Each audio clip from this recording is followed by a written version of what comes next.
So that being said, I just want to introduce our program for tonight. And, most stories are told by writers in this museum are actually love stories, whether in the romance genre or not. Meetings and partings, courtships and marriages, these tales tell us how we relate to one another and the ways we push to change one another. Our romance novelists are some of America's most widely read and most admired writers. When PBS asked the country to vote for its favorite book, a romance, Outlander won the second place spot, second only to Kill a Mockingbird. So tonight, we're here to talk about one of those love stories, and we get to welcome Jasmine Guillory, the New York Times bestselling author of The Wedding Date, The Proposal, and now The Wedding Party. Her work has appeared in Cosmopolitan, Real Simple, Oprah Magazine, and Shondaland.com. And Reese Witherspoon selected The Proposal for the inaugural session of her book club, and Entertainment Weekly called her one of romance's brightest new voices. So she is here tonight in conversation with Diamond Sharp, who is a poet and essayist from Chicago.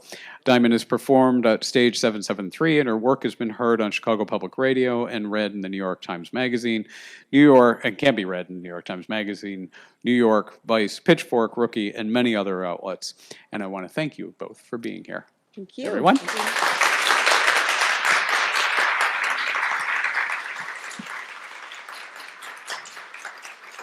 Thank you all so much for coming. I'm going to start out by reading just a little bit from the book, and then Diamond and I are going to talk, and then you guys can ask some questions. I am going to read a little bit from a few chapters into the book. It is, if you don't know about The Wedding Party, it is about Maddie and Theo, who are Alexa's two best friends from The Wedding Date. They start accidentally sleeping together towards the beginning of the book, and they keep swearing that they're never going to do it again, and then the scene I'm going to read is from Alexa's engagement party, where they see each other again after a while. Maddie set the food down in the living room and escaped as soon as she could to the bathroom. She needed to stay away from Theo. Fine, yes, okay, she'd worn this dress tonight because she knew it looked fantastic on her, and she wanted him to see her looking so great, but she hadn't really thought about what it would do to her when he looked at her like that. If he was so definite they shouldn't sleep together again, why the hell did he look at her like that? It wasn't fair. No one should be able to reject a woman and then stare at her like he wanted to eat her up like one of the appetizers. She was making too big a deal out of seeing him again. This was going to be fine. They hadn't seen each other in a while. Of course, they'd both maybe think about things, but she'd go back out there and the rest of the party would be normal and they wouldn't interact at all, and they wouldn't have to see each other again for months, maybe even years.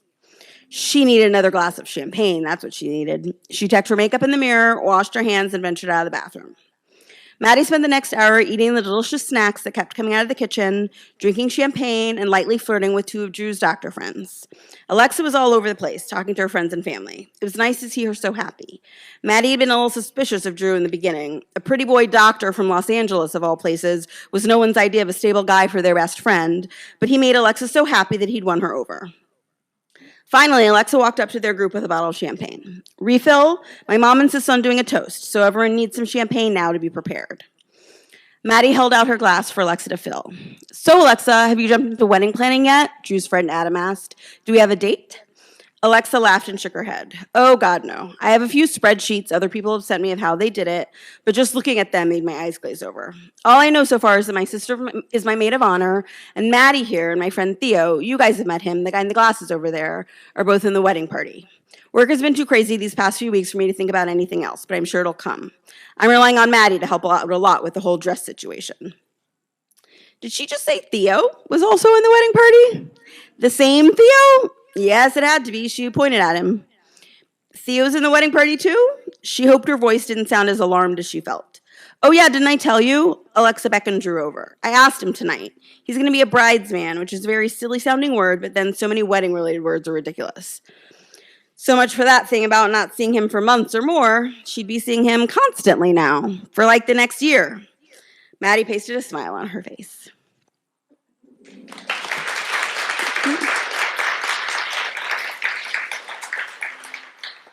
Okay, I am so excited to talk about this book. So I read this book in like 2 days. I couldn't put it down. Like I was on the bus to work, being like, okay, let me get it together and read a bit more. So yeah, let's get this started. All right. I am so fascinated by this wider world of like The Wedding Date, right? So like we always get to peek in with each book a new character from a previous storyline. So can you talk a bit about that, like why you chose to kind of set this up as a wider universe? It was partly intentional, partly not. Like when I wrote The Wedding Date, there were certainly other characters that I wanted to explore that, I kind of knew a little bit about Maddie and Theo's story already as I was writing.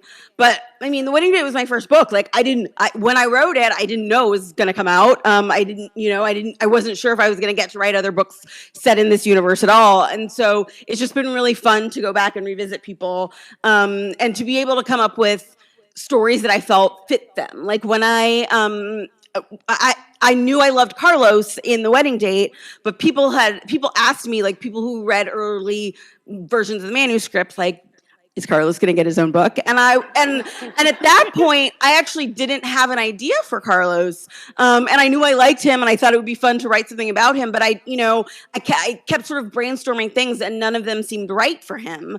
And then in the summer of 2016, for that Olympics, there were a lot of public proposals at the Olympics, and one of them was like someone had just won a medal, and her boyfriend jumped out of the stands to propose to her, and I was like, let her have her moment. Like, she just won an Olympic medal. Can't you wait for like dinner afterward tonight?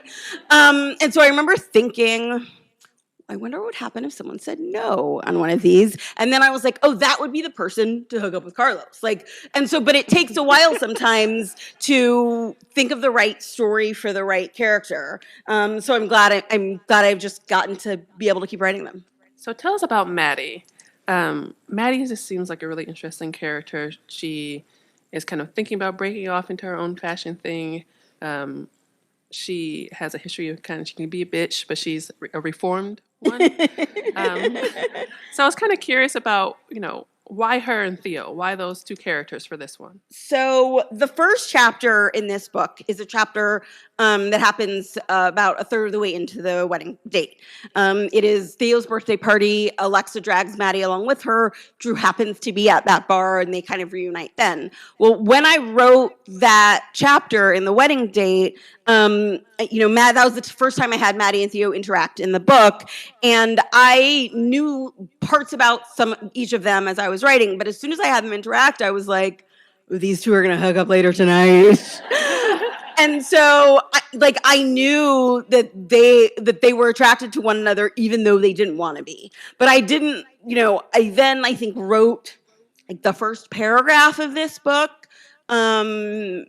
maybe a few months after I finished writing The Wedding Date, and then I didn't end up going back to be able to write it for a year or two, I think. So it was fun to be able to revisit this book and to think more about Maddie. When I had written The Wedding Date, I thought a lot about Maddie in relationship to Alexa, because she's Alexa's best friend, and like the relationship that they have and what she did to help her friend.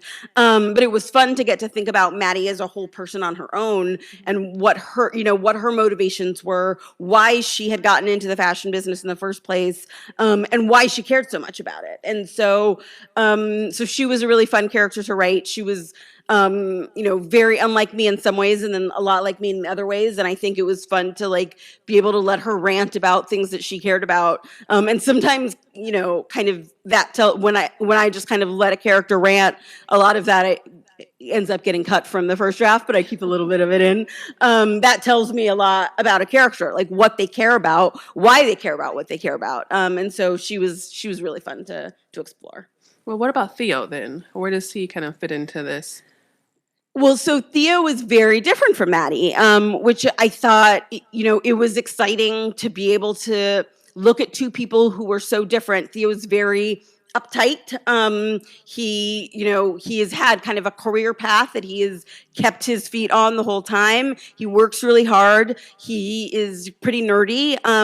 But he also has kind of a more fun side that he doesn't let a lot of people see. And so it was fun to be able to get Maddie and Theo to relax together, which took a little bit while for them to get to know each other. But I liked Theo from the beginning because Theo was another good friend of Alexa's. They worked really well together. They became good friends because of that. And I was excited to get to write his story. Another thing I was really interested by was the fact that all these characters are in the Bay Area. You are a Bay Area native. All these folks kind of work in city government or something related to that. And I thought that was interesting to talk about the Bay Area and seem to purposely not talk about tech, et cetera, et cetera. And it seemed like the books also kind of serve as a love story to San Francisco and to Oakland. And I think that's really interesting. Why did you choose to kind of have these folks be people that work in city government, work in local organizations? Like, why that? Partly was because from my own background, like as a little bit of writing what you know, I've never worked exactly in city government, but I've worked around it a lot. And I have a lot of respect for people who do a lot of the, I think like the national politics gets a lot of the attention, but local politics is a lot of what determines how people live. And so I liked exploring that, paying attention to the people who do a lot of the hard work around, especially like the, poor people in their city, the people who need the most help, like local government are the ones who do all that work and you know all of the details. And I've done some political work myself as well in kind of a variety of different things. And so I've always really respected the people who do that kind of work. And so it was fun to really, shine a light on them to a certain extent, but then also see what fun things can I kind of get out of this for fiction. Cool. Another part of this book, which is fun, is the fact that it's happening, all of the actions happening with the backdrop of Alexa's wedding. And I found it very unique that you chose to have all this drama happening with kind of very little mention of the wedding that's happening. It comes up, but all the drama that's kind of being moved forward is with Theo and Maddie, not necessarily Alexa and Drew. And we know that being part of a wedding party can be its own thing. Its own thing. I'm currently part of a wedding party and I am spent. I cannot wait for it to be over. But it seems like a unique choice to choose to have that and not harp on kind of the cliches of a wedding party, which is like the bridezilla or all the stress and drama that comes along with that. So was that kind of in the original like revisions of this work and thinking about this discussions of this work, were you thinking, this could be a cool space to kind of like work out a romance, like in the back as you're figuring out like your friends making this choice and you're kind of going along for the ride? Yeah, I mean, I think weddings are just so interesting, especially for the relationships around them, because everyone has heightened emotions around weddings, because there's so much going on there, whether it's family or friends, people's expectations of you, the whole like bridezilla thing. A lot of that is like everyone gets mad at women no matter what we do, and everyone gets mad at brides no matter what they do, because it's either like you're not doing all of these things you're supposed to do, or like you're doing all of the traditional things. Shouldn't you be doing it more cool? And I think that often there's no way for like a bride to win, because everyone's criticizing her no matter what she does. And so I found that kind of interesting to see how the people in the wedding party would kind of come together to support Alexa. But also I wrote a book about Alexa. I didn't want her to be the star of this story, but I wanted to see like what their emotions were, what Maddie and Theo's emotions were around their best friend getting married, what that does to a relationship with your friend, because sometimes you can kind of feel a little sad even though you're happy for your friend, that changes your relationship. And so there's always so many fun things to mine around weddings, and so I had a lot of fun with that. And I've been in a lot of weddings. For some of you who are here, and so that I got some good bits out of those experiences of my life too. It didn't also seem like it could be kind of hard to kind of start a new relationship, particularly with someone else in the bridal party, and that seemed like a really fun and juicy space to kind of create this drama. In your many times of being bridesmaids, that's something that you've seen happen. Like, what kind of inspired that space as being the jump off of this drama? Oh, I've seen so many hookups at weddings. Let me tell you. So that was definitely part of it. I mean, I think people get like when you're at weddings, like everyone is thinking about love and thinking about, what comes next and your own experiences and your own background and like what you want. And so that I think it's a perfect space to like lead into either a new relationship or just a fun night. Right. Okay. So outside of all this, what I really like about your writing is that you're a foodie, and it shows up in your writing. Like very often, I've been reading your book late at night and been like, maybe I should get some pizza. Like it's midnight, but like I can order. I can order some pizza, and you're so specific in the things, in the type of foods that you write about. So the toppings, et cetera, et cetera. So I'm kind of curious to know, what kind of pizza do you like? I mean, my default pizza order is just pepperoni, but sometimes I can add things to that. I do like mushrooms, although they have to be treated right. Sometimes if you put raw mushrooms on pizza, they just get weird and soggy. You have to cook them first. I like black olives. I know that can be kind of, people can have strong feelings on either side of the olive situation. I also sometimes enjoy vegetables on my pizza. There's a good spinach pizza at a place near me that I like a lot, but yeah, I can, and then some, sausage. I mean, there are a lot of pizza toppings that I like. I do like roasted garlic on pizza. I just find that so... You need to try it. You haven't tried it. I think you might like it. Why try something if I know that I might not like it? But I will do it. I will keep an open mind. Yeah, keep an open mind. And I will find myself some pizza with roasted garlic on it, and I will report back. Okay, please do report back. Do you have like a recipe that you keep on hand? Like, is there something that you can really make that, if it comes down to it, someone's coming over and you're like, nope, I can bust out this spaghetti or whatever? Well, I have a lot of dessert recipes that are go-tos. There are a lot of like basic food recipes that I make. There's a like pasta puttanesca is one of my favorites, because all of that stuff is something that you can just have in your pantry, and I don't have to have been to the store recently. So it's a very quick sauce. I can throw it all together. It has a lot of garlic in it, so you need to have, someone coming over who you like, because you're both eating a lot of garlic. But then there are a lot of cake recipes that I can quickly throw together, because I tend to have a lot of, my pantry is usually very full of anything I can use to bake with. In case I need to procrastinate for some reason, I can bake cake. And then there's also a really, we all know this, there's a connection to romance and food, right? That like when you're dating someone and getting to know someone, food often plays a role in that. And so I'm just kind of curious, what's your favorite date night food? I'm a big fan of a delicious cheese plate. Which Alexa and Drew ate a lot of cheese and crackers in the wedding date. But I think that it's a fun way to you don't have to make a big thing. It's just a lot of buying good cheese and putting stuff out there. You can have all sorts of different jams and crackers and nuts to put on there. Maybe some prosciutto. Yeah. You're very fancy. Okay, I'm going to take a note. Yeah, take some notes. So when writing the sex scenes, that is also, obviously, this is a romance novel. There are many ways in which you can really fuck them up and be cliche, and you don't do that. So I'm really curious about what it takes to write a good sex scene. Something that I think about a lot in that is making sure that both characters have agency in what they're doing, that they're both fully engaged and excited about it, and that they're checking in with the other person. Either sometimes they're checking in verbally, and sometimes it's not, they're not saying it out loud, but they're making it clear that they want to know that the other person is still excited and engaged by what's happening.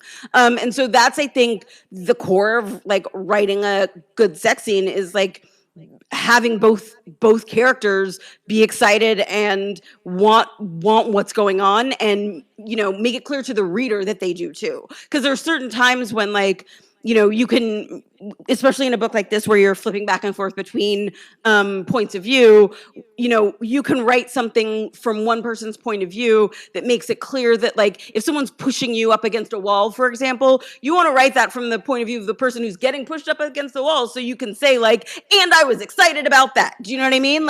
So that it's not okay, he just pushed her up against the wall. Does she want that? That could be a little, so it does, those are things I think about too. Thinking about point of view is something that I pay a lot of attention to, because you want to, when you're in someone's head, you want to know, they like what's going on. And I think that makes a big difference. Yeah, and I noticed that you did a good job of, giving us the view of both. Like, is that something that you kind of had to sit down and when you're writing these notes, like think about, okay, this is happening to one party, and so therefore in the next chapter I'll talk about with the other part. Like, how do you kind of? I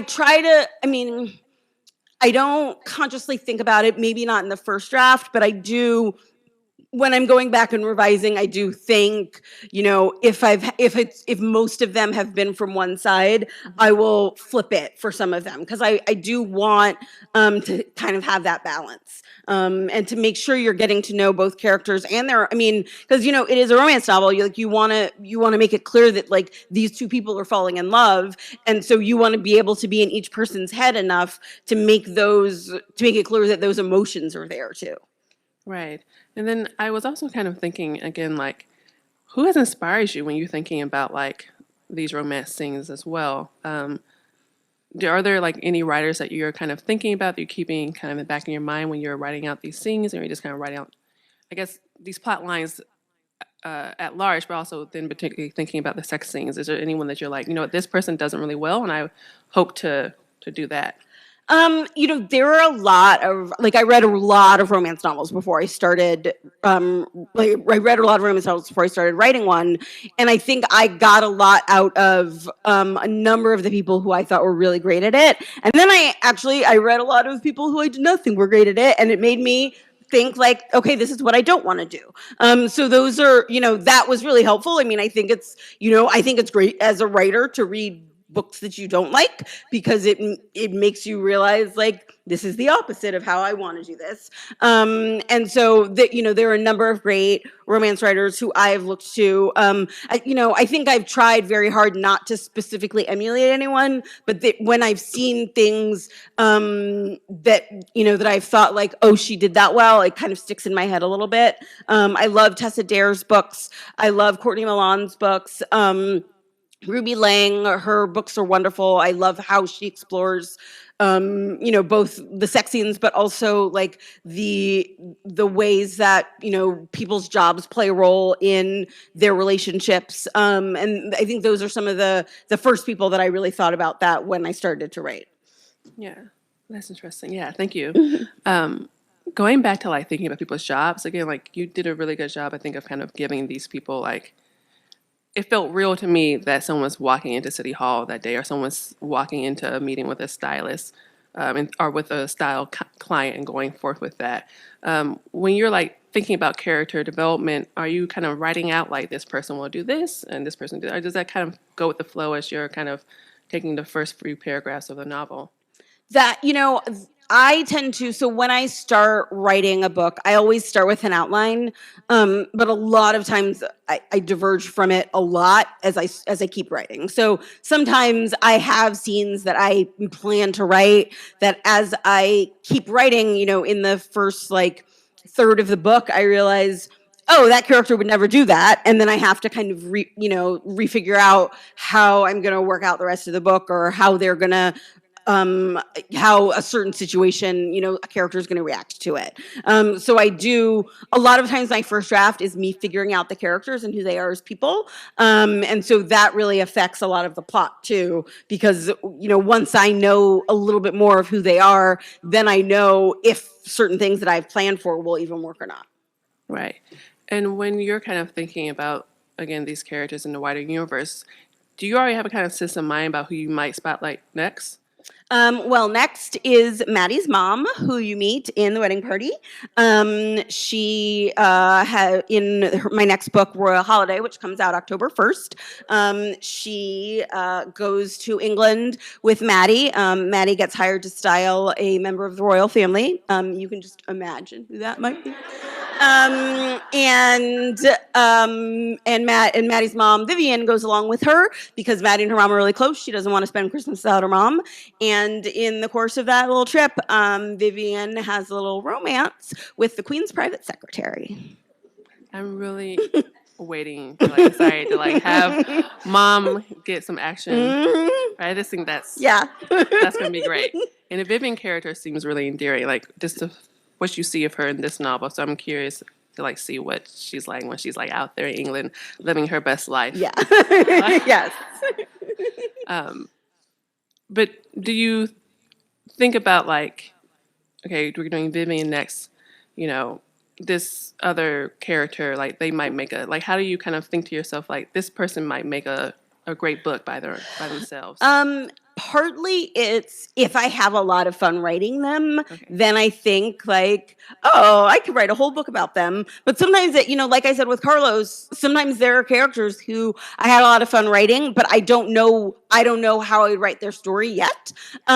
So sometimes I just kind of have to wait for that to come to me or do some brainstorming about it. There are some people who I had kind of initially thought I would write one kind of story about them and then changed it around. So that, that definitely takes a little bit of brainstorming on my part. And sometimes it's, chatting with my agent and my editor about like, what do they think? Do they think this would work? And like, will I have fun writing it? I had a conversation with my editor recently because I was kind of thinking about what I wanted to write next. And I'd given her a few ideas, and then we hadn't really figured out like, what order they would be in. And so I asked her, do you have strong feelings about that? And she said, I want you to write next what you're most excited about writing. And I was like, oh, okay, well that helps. So I think, whatever I'm most excited about writing, if I have a great idea that I can't wait to dive into, then that's what I start working on. I also really like the language. I don't know, like, so I think people here have read the books. I feel like when I'm reading these books, like I'm kind of like listening and talking to a friend, right? Like it's just written in such a kind of fun, colloquial language. Like I just feel like I'm texting a friend and getting all this juicy information about their various hookups. That's kind of what it feels like, right? That like there's this person here that's telling me everything about them. And I just kind of wonder, was that a choice? Because I feel like with writers, sometimes you think to yourself, I must sound like a writer trademark. Like I have to sound fancy and educated and renowned, and I have to do all this fancy word work here.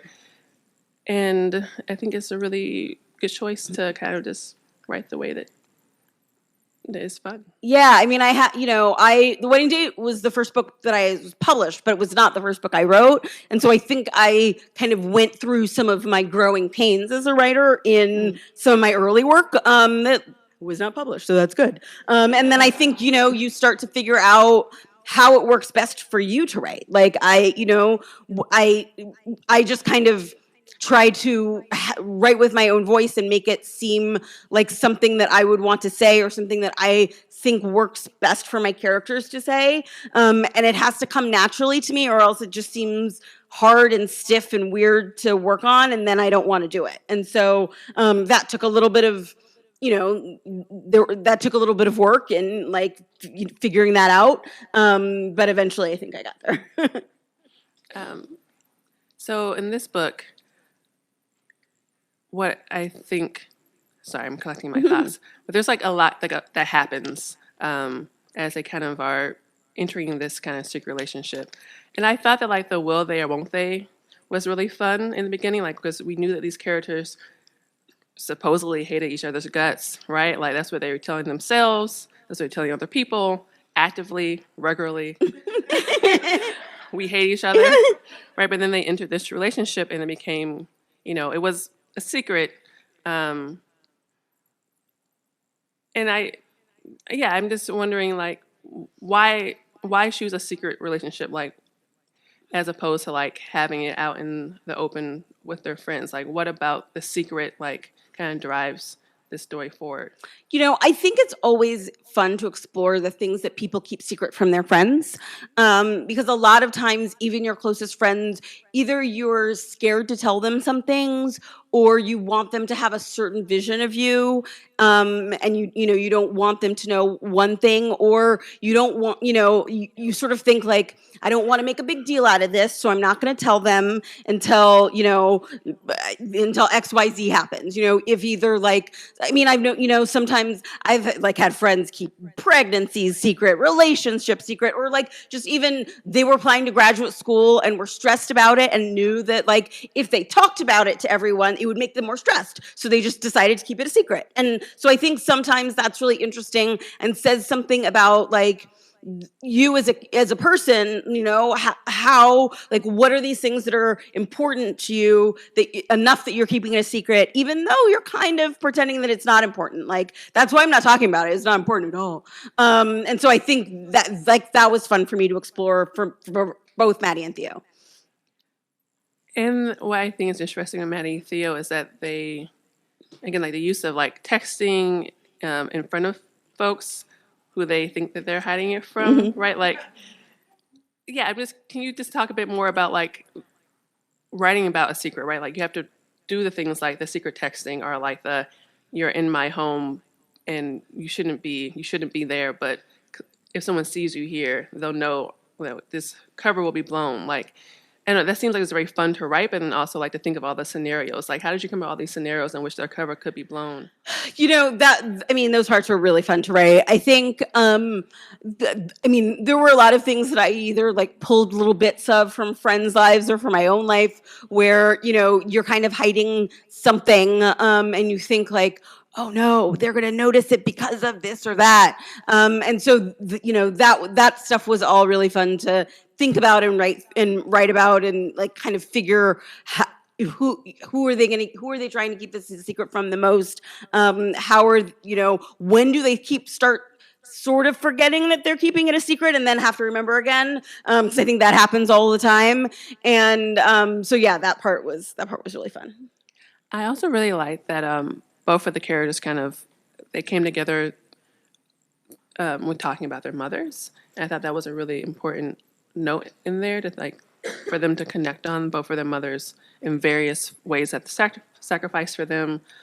We see more of Vivian. She seems to talk a bit more. It seems like the other mother is out on vacation. Yeah. Maybe also living her best life. It's unclear what she's out of town. I like to see some moms living their best lives. Yeah, she's out there. She's out of town, booked and busy. But that seemed like a purposeful note. Can you just expand a bit more about like why that was a space for them to connect on? Yeah, I think, especially both of these characters are Black. Their moms they both had single mothers who, sacrificed a lot to raise them.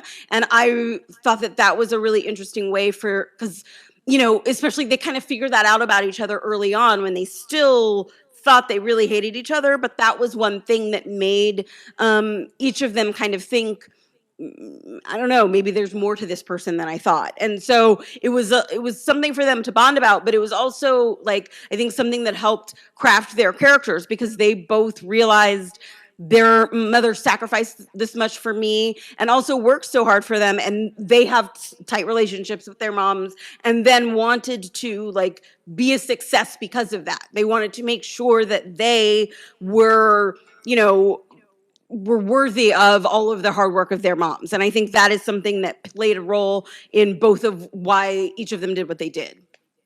And then in the book, one of the mothers kind of picks up on this relationship before without, needing to be told. And quite often, right, our parents are the people around us pick up on things before we tell them, whether, again, we're hiding it from ourselves on purpose or, whatever. Why that? Like, why bring in the point about, the community around them kind of sees this happening. It's kind of letting them figure out on their own. It isn't saying anything, but that seems to be, again, like a purposeful choice about a relationship is two people, but then also other folks are kind of peeking in and kind of can see that things are happening. And that seems kind of important. Yeah, they are very close to their families. They're, Maddie's mom plays a big role in this book, as does Theo's brother. And I, wanted to show there's lots of things that your family picks up on about you that you don't tell them, because they often know you the best of anyone, even when you're not talking about something, or they can tell specifically because you're not talking about something, why you care about it or what's going on with you. And so that I think was interesting to explore and have fun with. So another part that I thought was funny, I'm trying to say not interesting, I'm trying to use more words. There's a part in there, so Theo was like working on a really big project with his boss, and that takes up a lot of like his like just space in addition to this relationship. And again, that seemed, we kind of, some of that work that he's doing is work that's kind of mentioned in the first book. And that seemed, again, like the continuation of really important community-based work that's happening in the city of either Oakland or San Francisco, outside of what we kind of think of these cities as now, the national conversations about them. And I guess I just wanted you to talk a bit more about why choose things to talk about,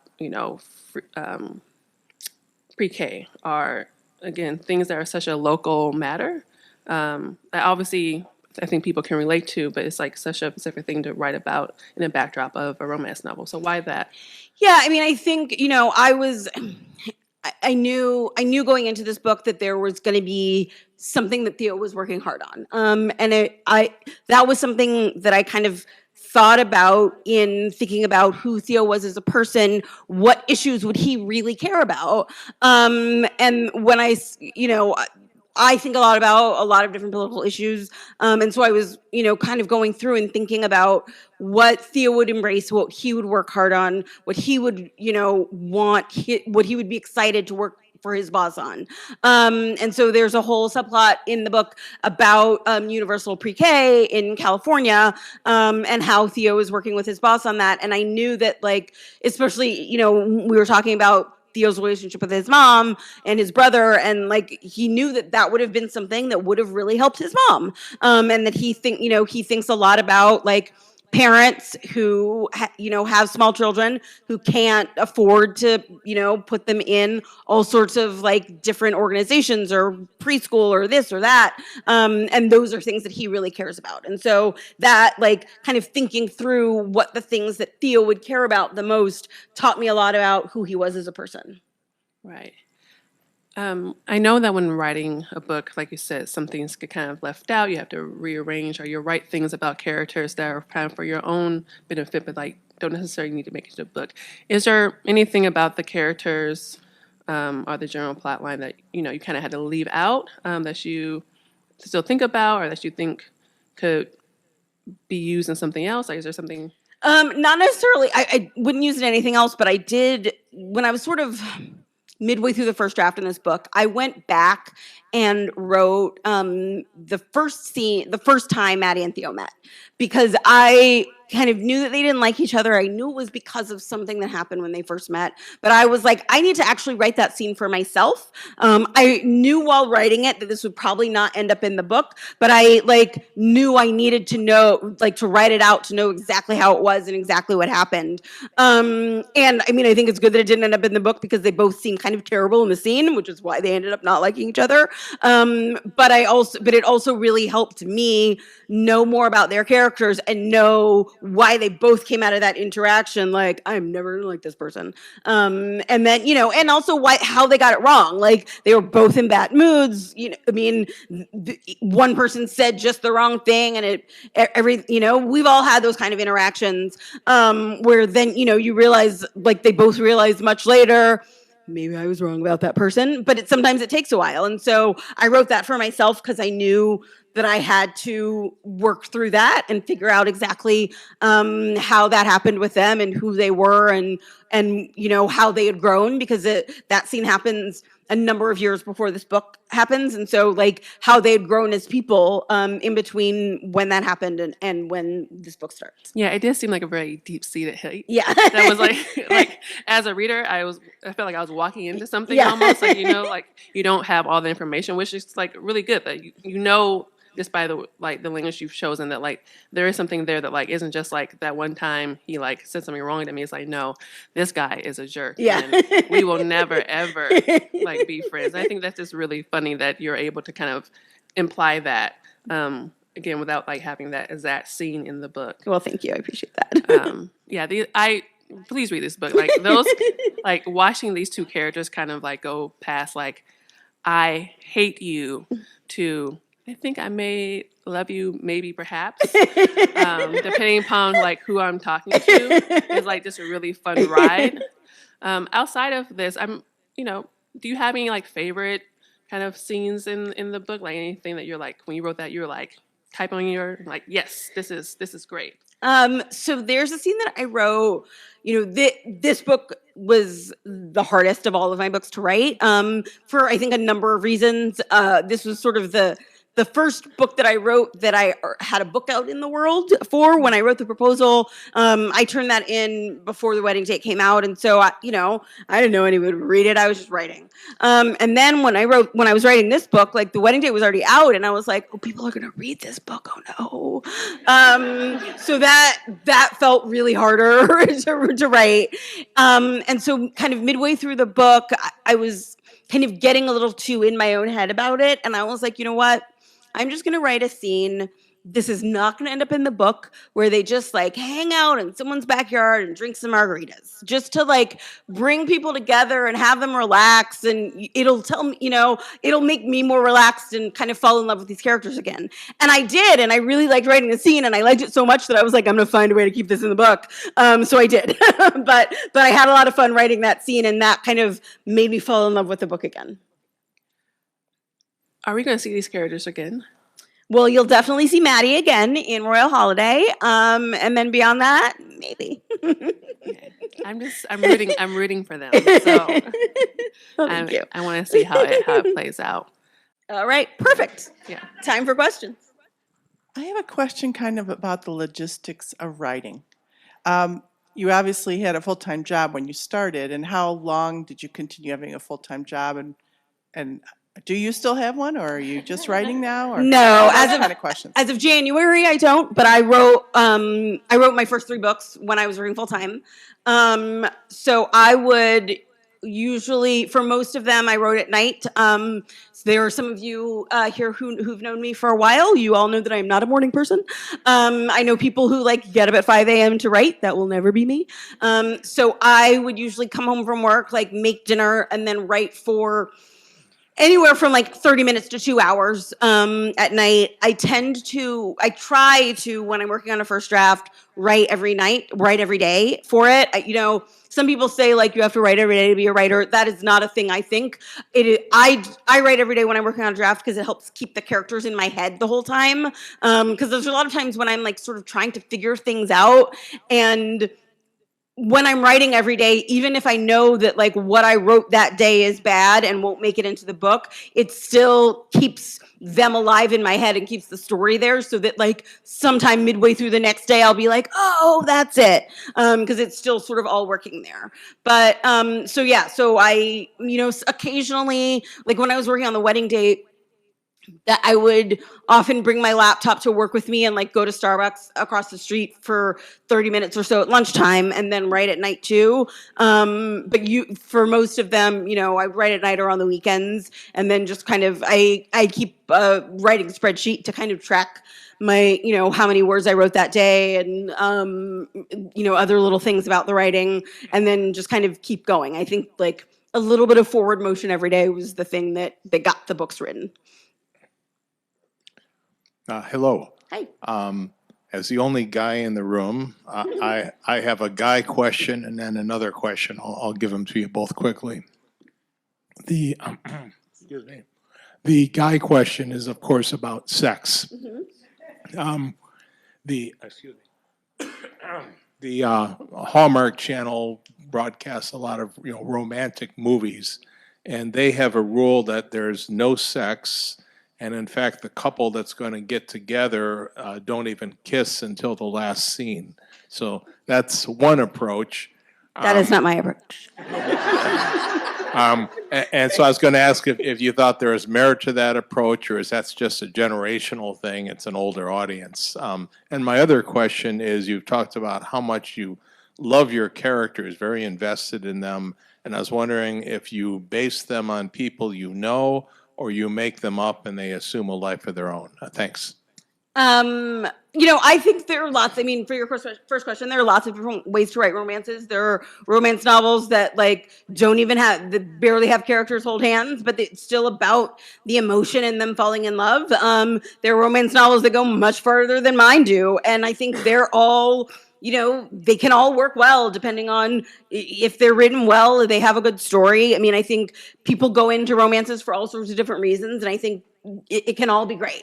For your second question, my characters all like they're kind of little bits of them that are often from people I know, but a lot of times it's more the relationship is something that I kind of think about and base a character on. Like the Theo character, I kind of first had the idea for him because I have a close male friend who I was in his wedding. I was a groomsmaid in his wedding. And so his relationship with Alexa is a lot like my relationship with my friend. He is not like, my friend, but I wanted to kind of craft someone who they had those same emotions around. And so that's often a lot of when I'm thinking about characters, sometimes I kind of think of something small that sparks an idea for a character, and that's the thing that that makes me bring them to life.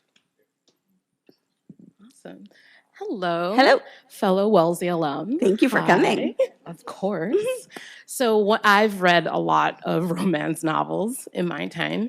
And one of the things I loved that this was actually one of the first books where I connected with the main character and they weren't, in medieval time in Scotland or something. Although I like a lot of those books too. They weren't, off being carried away from their duked father or something. And so especially as a woman of color, I was like, oh my goodness, I would think like that. I would do that. That's so interesting. I want to read more. So my question for you, is there any specific character in any of your books that you relate closely to, or have we not seen them yet? I relate closely to many of my characters. Like a lot of them have a little bit of me in them. Someone about the proposal, I had an event last year where someone asked me, did you make Carlos a domineering older brother because you were making a statement about masculinity? And I was like, no, I am a domineering older sister. And that's why, and I didn't really totally do that on purpose, but it was a relationship I understood and sort of I knew how to do that. There are things about Maddie that are a lot like me. There are little bits about Alexa that are a lot like me. I think, I put a little bit of myself into each character, but most of my characters aren't me. It's just, little things that kind of make me happy to throw in there.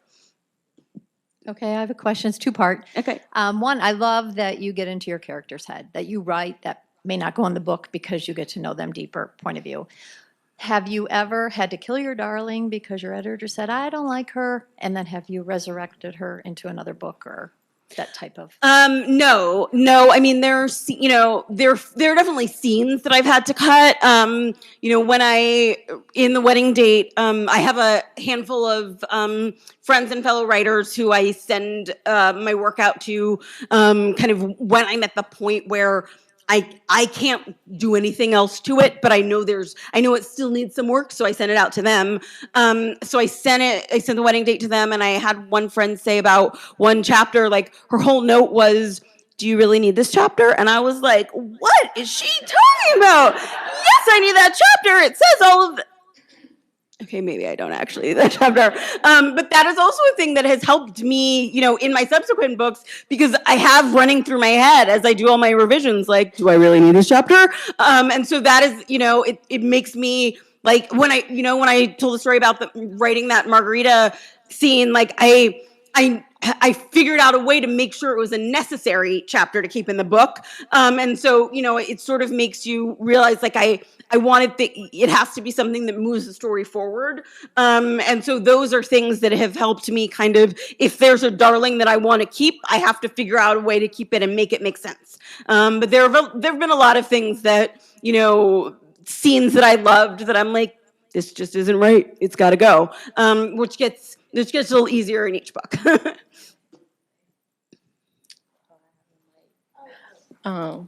Well, she already asked my question, but I just want to say I really appreciate how you write like these Black professional characters that all have like healthy relationships with their parents and like with their friends, and like all their friends like always hold them accountable and tell them like what they need to hear instead of what they want to hear. And it's not always like, I love you so much. And sometimes they're like, I want to kill you. Like, why did you tell me that?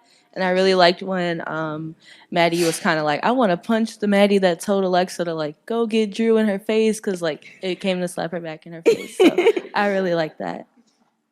Thank you. I just had a quick question about The Wedding Date, like how things started for you, because The Wedding Date was an interracial book. So did you find that to be harder to market, or was there, it's kind of a two-part question, kind of like, was it harder to market out there, to put it out there that this is an interracial, because you don't really see that much genre? And so did it become easier once you got to the proposal and whatnot?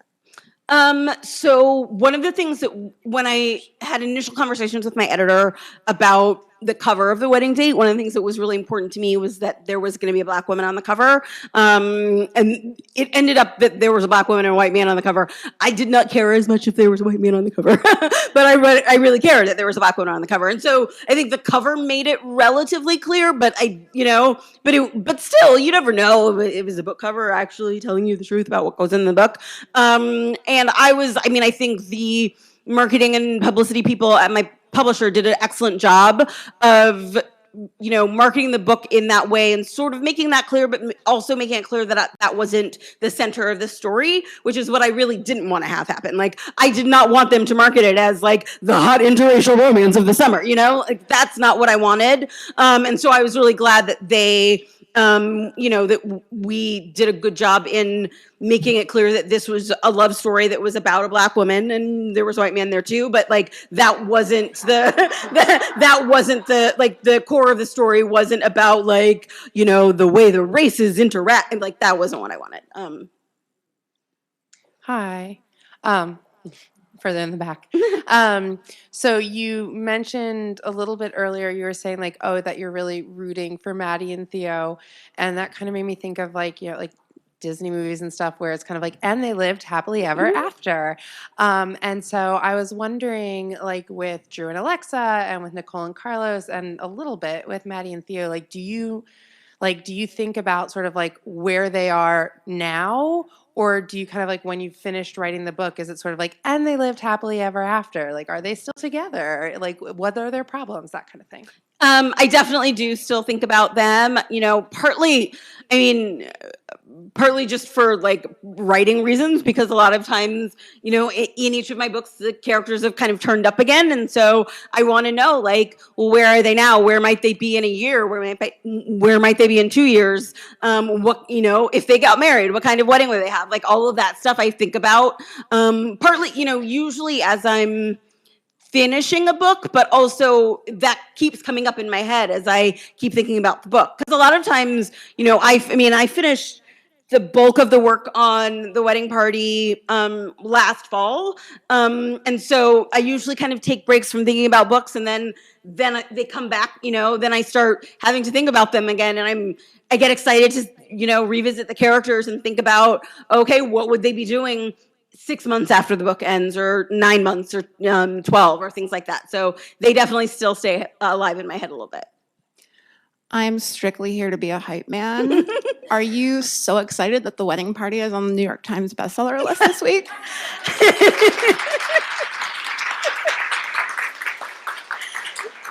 Thank you for that. I am very excited. The Wedding Party is in the New York Times bestseller list, but you never know what is going to happen with that. I had no idea, and I just found that out this afternoon, so that was exciting. All right, this is the last question. Hi, Jasmine. I just wanted to say I love your books. Thank you. It's been so great to be here. I just had a quick question. So one of my favorite scenes in the proposal are when Nick and Carlos and Alexa and Drew are going to go on a double date.